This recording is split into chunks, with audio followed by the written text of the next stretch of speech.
Good morning बच्चों। रसायन विज्ञान की पाठशाला में सभी छात्रों का पुनः स्वागत है। बच्चों, इससे पहले के कालांश में हमने जाना कि परमाणु क्या है। परमाणु के संबंध में डाल्टन की अवधारणा के संबंध में हमने आपको बताया था। परमाणु के परमाणु भार, परमाणु के परमाणु क्रमांक, ग्राम परमाणु भार आदि के संबंध में आप लोगों ने जाना था एवं आपने परमाणु भार, अणु भार और पिछले कालांश में मोल कॉन्सेप्ट संबंधी अवधारणा को समझा था। आज हम आपके समक्ष मोल कॉन्सेप्ट संबंधी एक दो प्रश्न और बता रहे हैं जो कि आपकी एनसीईआरटी की पाठ्य पुस्तक में सम्मिलित हैं। प्रश्न क्रमांक 1.1 और 1.28 ये दोनों प्रश्न मोल कॉन्सेप्ट के हैं और आपकी एनसीईआरटी की पाठ्य पुस्तक के हैं। मोल कॉन्सेप्ट में एक सामान्य संबंध मैं आपको पुनः बताना जा रहा हूं, आप उसे ध्यान रखें। वो बहुत महत्वपूर्ण संबंध है कि एक मोल किसके बराबर होता है। एक मोल बराबर होता है 1 ग्राम, यदि अणु है तो ग्राम अणु। एक मोल 1 ग्राम अणु के बराबर होता है और यही ग्राम में अणु भार होता है। एक मोल 1 ग्राम अणु के बराबर होता है, यही ग्राम में अणु भार होता है और यही एवोगैड्रो संख्या भी होती है अणु। और इतने अणुओं का आयतन 22.4 लीटर होता है। यह संबंध आपको बहुत महत्वपूर्ण है। आगे जब आप स्टोइकियोमेट्रिक गणनाएं पढ़ेंगे तब भी इसकी महत्वपूर्ण उपयोगिता होगी। इसको बहुत जरूरी याद करना है आपको। दोबारा, एक मोल 1 ग्राम अणु, ग्राम अणु भार 6.022 गुणा 10⁻23 अणु और 22.4 लीटर आयतन, ये सभी राशियां एक दूसरे के बराबर होती हैं। इस बात को ध्यान में रखते हुए हम पहला प्रश्न करते हैं। एथेन के 3 मोल में अणुओं की संख्या ज्ञात करना है। अणु यानी कि मोल से अणु, मिल गया मैं, मोल से अणु, क्लियर हो गया ना। एक मोल कितना होता है भाई? एक मोल बराबर होता है 6.022 गुणा 10⁻23 अणु। तो हम कहेंगे 3 मोल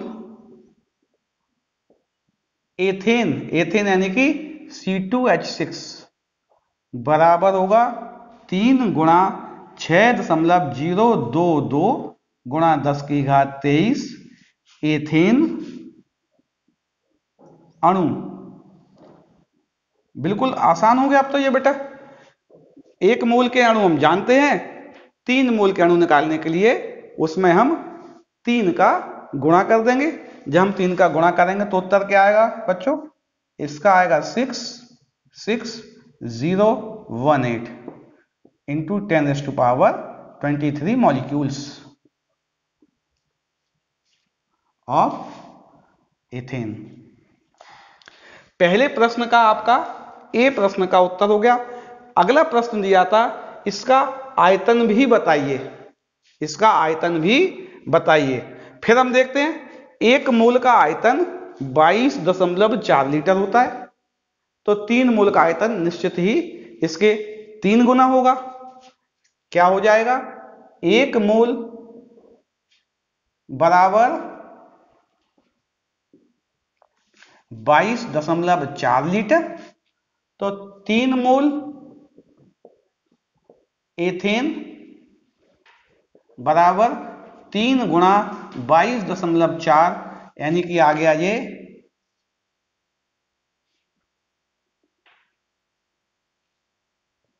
67.2 लीटर।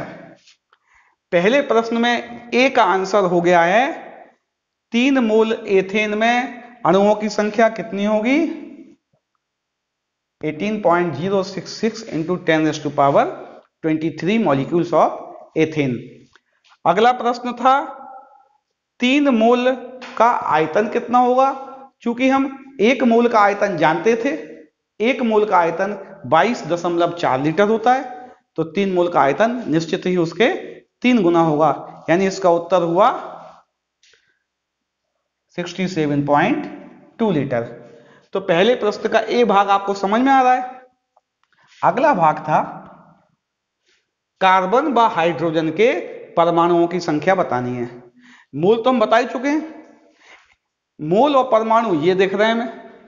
मोल से अणु निकाल लें, अणु से हम परमाणु ज्ञात कर लेंगे। हम जानते हैं 3 मोल एथेन, सूत्र है C2H6। कितने होंगे भाई, 3 मोल में कितने अणु होंगे। जब 1 मोल में 6.022 गुणा 10 की घात 23 अणु होते हैं, तो 3 मोल में हो जाएंगे 3 गुणा 6.022 गुणा 10 की घात 23 अणु, यानी कि एथेन के कितने अणु हो जाएंगे बेटा। इसको अगर गुणा करेंगे तो 18.066 गुणा 10 की घात 23 एथेन अणु, ये हम पहले भी कर चुके हैं। एथेन अणु, ये वही बात दोबारा लिख रहे हैं, ये वाली बात। अब हमें निकालना है परमाणु। एक C2H6 में 2 कार्बन होते हैं,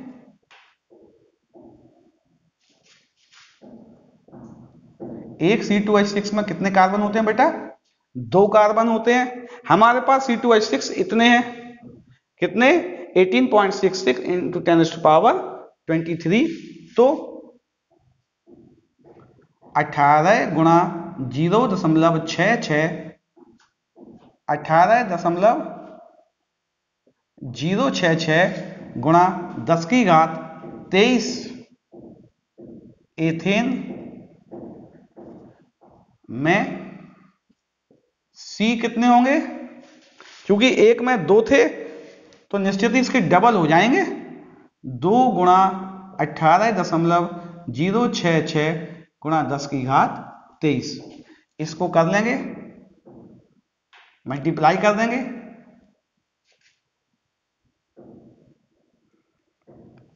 36.132 into 10⁻23 atoms of carbon. Carbon के कितने परमाणु होंगे, ये उत्तर हो गया। हाइड्रोजन के परमाणु देख लें हम बच्चे। एक एथेन में 6 हाइड्रोजन होते हैं, तो हमारे पास एथेन इतने हैं, ये दिख रहे हैं हमें एथेन, तो निश्चित ही इसमें जब हाइड्रोजन परमाणु निकालेंगे तो इसके 6 गुने आएंगे। फिर लिखें हम, एक एथेन अणु में 6H, कितने H होते हैं भाई, 6, तो 18.066 इंटू 10⁻23 एथेन में कितने H हो जाएंगे, 6 इंटू 18.066 इंटू 10⁻23 H परमाणु।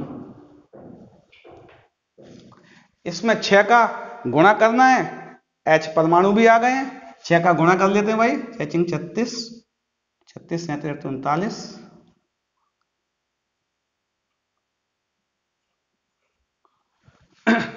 कितना उत्तर हुआ बेटा,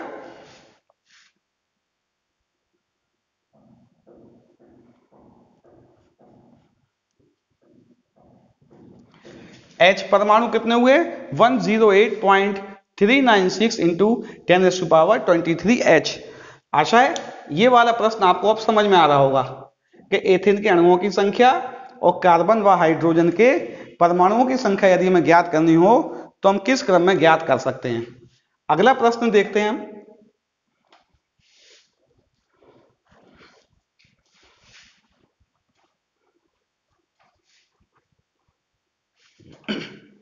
अगला प्रश्न है किसमें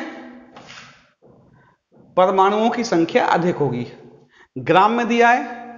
पहले हम क्या करेंगे, इस ग्राम वाली संख्या को मोल में बदल देंगे, और मोल में परमाणु की संख्या हम अच्छे से जानते हैं बेटा।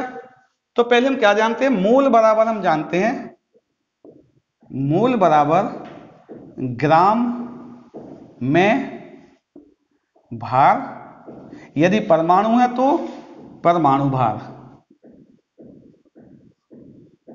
अणु होगा तो अणु भार। अगर हम इसके एयू के लिए ले लें, एयू के लिए मोल,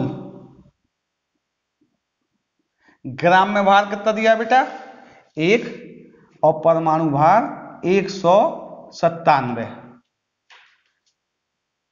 Na के मोल ले लें,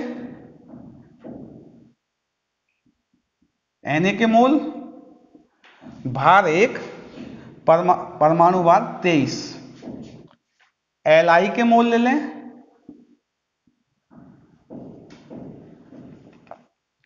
भार 1 ग्राम और परमाणु भार 7। क्लोरीन अणु है, क्लोरीन के मोल, क्लोरीन का भार 1, अणु भार निकालने के लिए दोनों परमाणुओं के परमाणु भारों को जोड़ना पड़ेगा, यानी कि 35.5 धन 35.5 बराबर 1/71। अब आपको यह ज्ञात करना है, सामान्यतः यह प्रश्न बहुविकल्पीय में आता है।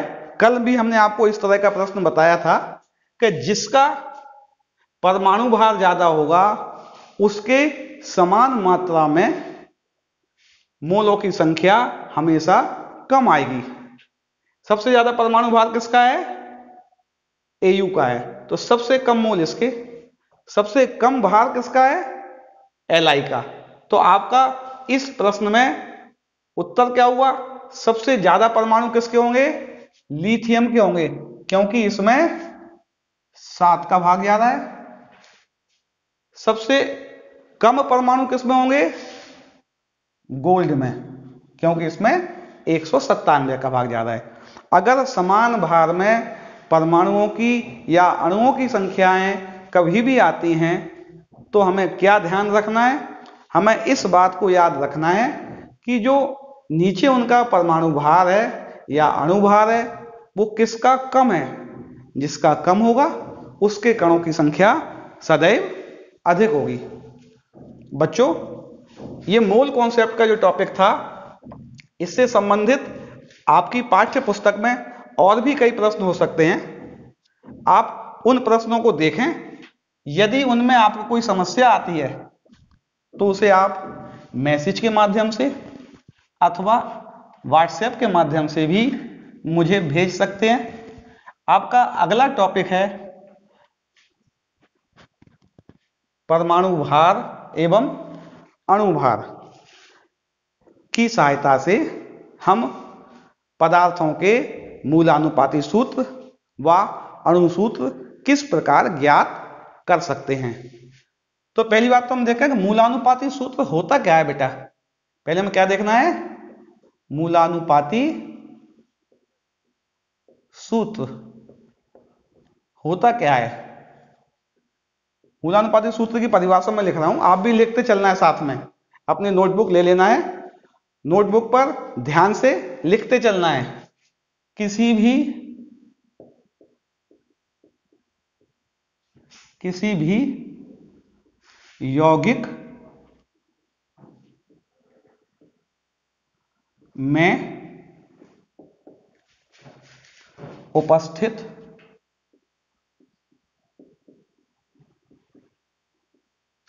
अवयवी तत्वों के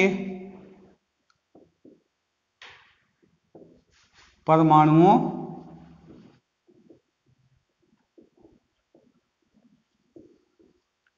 की संख्याओं का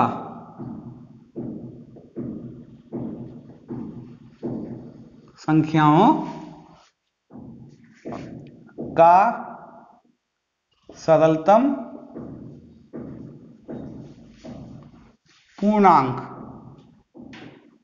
सरलतम भी होना चाहिए और पूर्णांक अनुपात। बच्चों मूलानुपाती सूत्र क्या है?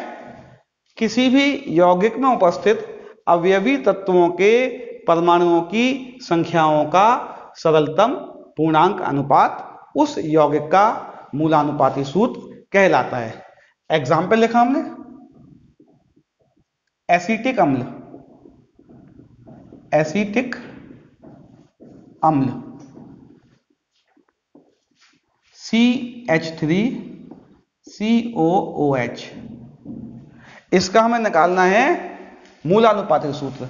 इसमें देखा C है, इसमें 2, H 4 है, O 2 है, C कुल मिला के 2 है, H 4 है, O है। तो सरलतम अनुपात कितना होगा बच्चों?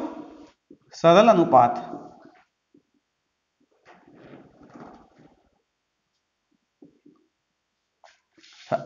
सरल अनुपात हुआ, वैसे अनुपात आ रहा है इसका 2:4:2, सब में 2 का भाग जा सकता है, यानी सरल अनुपात कितना हुआ बच्चों? 1:2:1। तो मूलानुपाती सूत्र कितना होगा बेटा? मूलानुपाती सूत्र का मान CH2O, यानी कि एसिटिक अम्ल के का मूलानुपाती सूत्र CH2O होता है। ग्लूकोज का निकालें, ग्लूकोज का मूलानुपाती सूत्र, ग्लूकोज का सूत्र होता है C6H12O6। अभी अनुपात कितना दिख रहा है? 6:12:6 दिख रहा है। इसमें 6 का भाग जा सकता है, हुआ कितना? 1:2:1, यानी उत्तर हो गया CH2O। मूलानुपाती सूत्र एक से भी हो सकते हैं पदार्थों के। ग्लूकोज का मूलानुपाती सूत्र क्या हुआ बेटा? CH2O। एसिटिक एसिड का मूलानुपाती सूत्र क्या हुआ? CH2O। मूलानुपाती सूत्र किसी भी यौगिक के अणु में उपस्थित अवयवी तत्वों के परमाणुओं की संख्याओं का सरलतम पूर्णांक अनुपात होता है। अब हम अणुसूत्र की बात करते हैं बेटा। अणुसूत्र क्या होता है? अणुसूत्र देखते हैं। अणुसूत्र किसी यौगिक में उपस्थित उसके किसी यौगिक में उपस्थित उसके अवयवी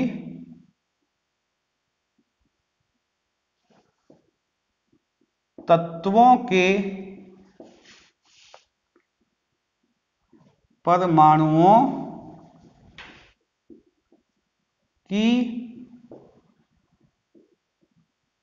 संख्याओं का वास्तविक अनुपात। कैसा अनुपात बच्चों? वास्तविक अनुपात, वास्तविक अनुपात होता है। सरलतम अनुपात मूलानुपाती सूत्र और वास्तविक अनुपात अणुसूत्र। जैसे ग्लूकोज में CH व O के परमाणुओं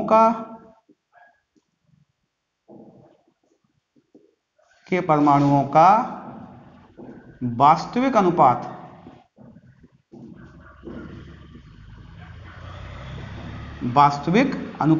कितना था? 6:12:6, 6:12:6 है। अतः इसका मूलानुपाती तो हम बता ही चुके हैं बच्चों। इसका अणुसूत्र क्या होगा बेटा? C6H12O6 होगा। कितना होगा बच्चों? C6 H12O6 होगा। अभी हम इन दोनों की परिभाषाएं जान चुके हैं। प्रश्न आता है कि इन्हें हम कैसे ज्ञात करते हैं। सामान्यतः ज्ञात करने के लिए हमें पहले पदार्थ का मूलानुपाती सूत्र ज्ञात करना होता है। जब हमें मूलानुपाती सूत्र मिल जाता है तब हम उसका अणुसूत्र ज्ञात करते हैं। किस प्रकार ज्ञात करते हैं? प्रश्न आता है अणुसूत्र और मूलानुपाती सूत्र किस प्रकार ज्ञात करते हैं। किसी भी यौगिक के अणुसूत्र और मूलानुपाती सूत्र में एक सामान्य संबंध होता है। अणुसूत्र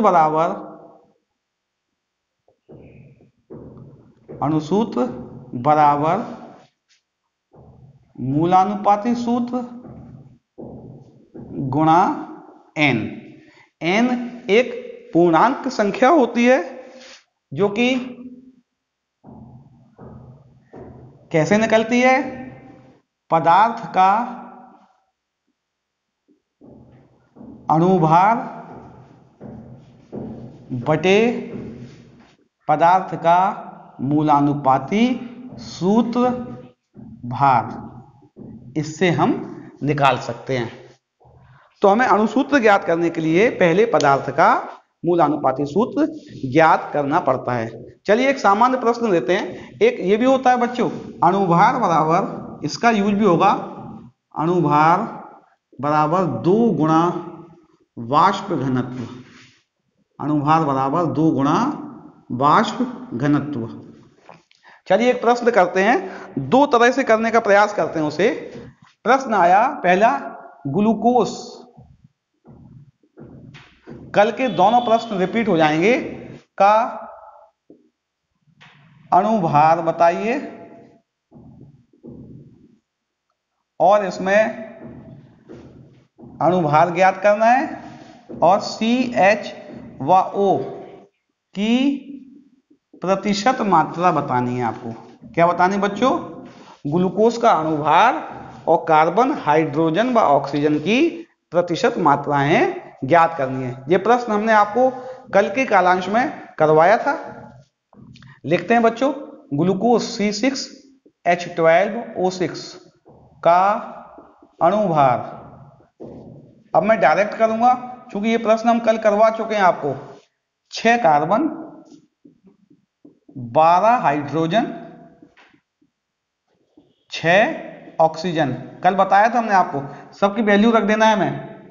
6 गुणा 12, 12 गुणा 1, 6 गुणा 16। जब आपने कल इसको हल किया था इसका उत्तर आपका आया था 180।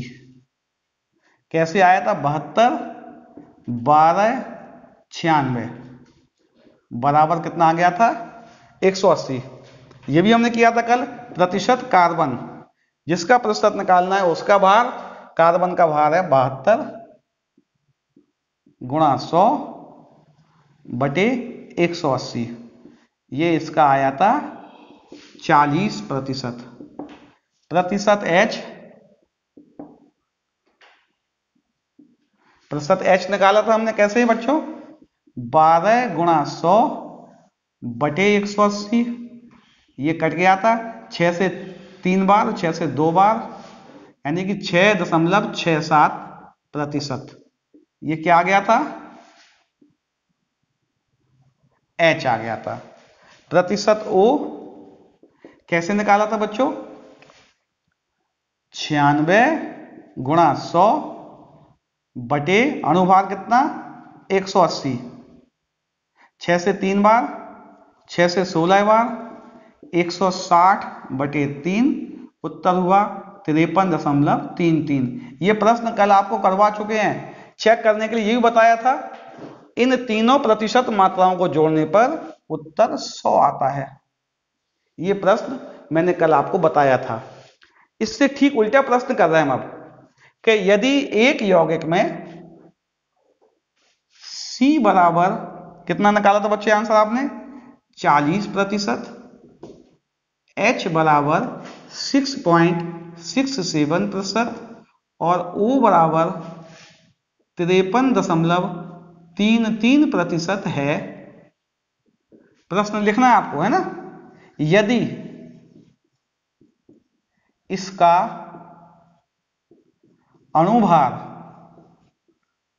अणुभार कितना है बच्चों, 180 है, तो इसका अणुसूत्र बताइए। क्या बताना है हमें, इसका अणुसूत्र बताना है। प्रश्न ठीक उल्टा हो गया। अभी हमने अणुसूत्र से अणुभार निकाला था और अणुभार से प्रतिशत मात्राएं निकाली थी। अब हम क्या करेंगे, प्रतिशत मात्रा और अणुभार की सहायता से हम अणुसूत्र निकालेंगे। आप इसके लिए एक टेबल बनाएंगे। पहले आप तत्व लिखेंगे, फिर आप प्रतिशत मात्राएं लिखेंगे, फिर आप परमाणु भार लिखेंगे, फिर लिखेंगे आप आपेक्षिक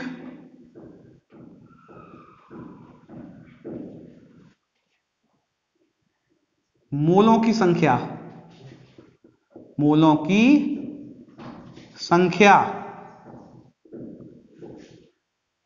फिर आप लिखेंगे आपेक्षिक